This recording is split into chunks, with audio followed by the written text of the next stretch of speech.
I think that it's a pretty clear signal on the part of tobacco companies that they're going to move into what they believe is a important and burgeoning market.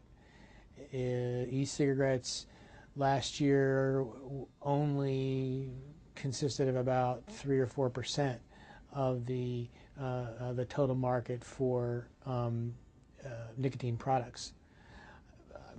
I don't see anything but that going up. I think there's some danger there because the industry is unregulated. The danger being that as an unregulated industry, you don't know necessarily what is in the product that you're taking.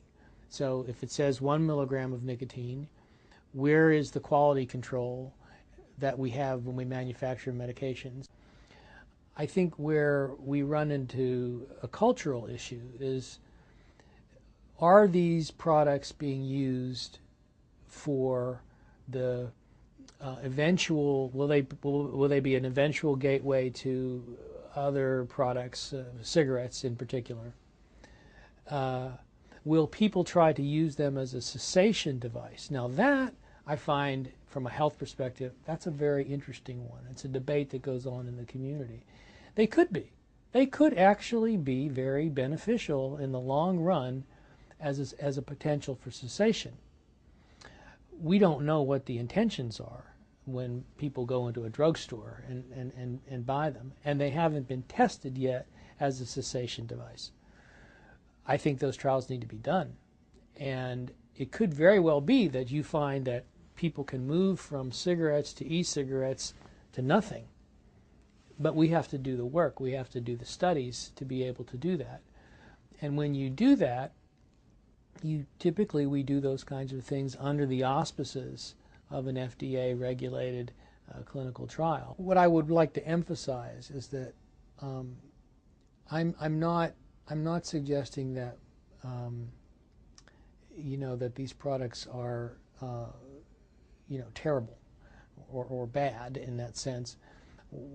From a health advocate perspective, I am interested in how these products can be used as a device for promoting people to quit smoking.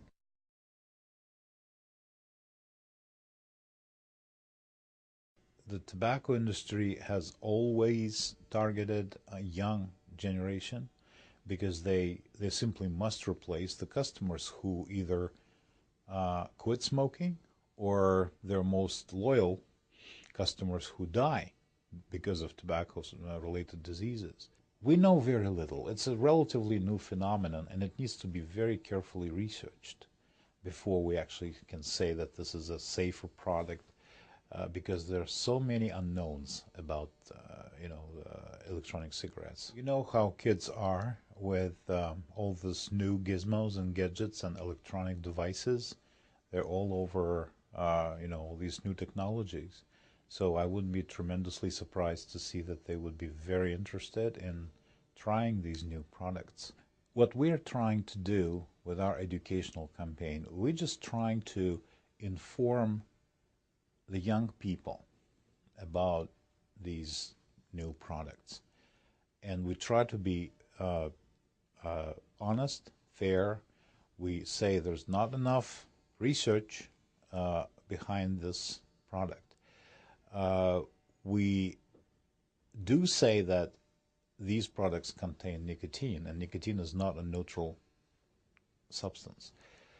We try to explain the dangers, the potential dangers behind using these cigarettes, particularly developing addiction. Once you develop nicotine addiction, it's very difficult to get rid of. E-cigarettes are not necessarily tobacco products because oftentimes nicotine is derived from other sources than tobacco because it's synthesized from somewhere or some other sources. But nicotine is nicotine. So once they get hooked on nicotine, then it's easier for them, it's less aversive for them switch to other products like conventional cigarettes or smokeless tobacco and become lifetime smokers or lifetime smokeless tobacco users. It's much better to avoid any tobacco products or any new novel, even attractive looking products that potentially can get you hooked on a substance that you don't want to be dependent for the rest of your life.